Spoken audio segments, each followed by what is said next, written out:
Did you know that statistically speaking, you are more likely to be struck by lightning than win the lottery? This week, let's discuss what really happens when lightning runs through the human body.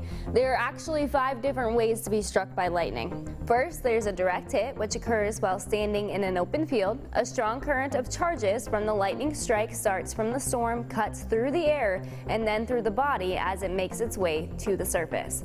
A side splash lightning strike is an indirect hit.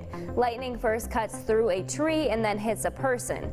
Ground currents first strike a tree and then run through the ground and up through the human body. A person can also be struck through lightning conduction along fences. Lightning streamers, which essentially are just secondary strands of electricity, also can strike a person.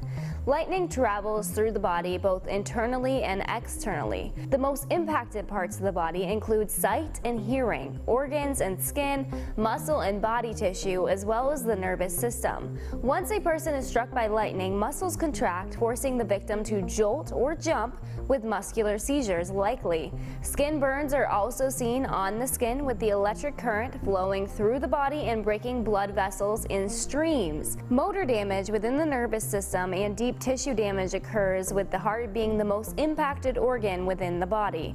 Many people go into cardiac arrest when they first get struck by lightning.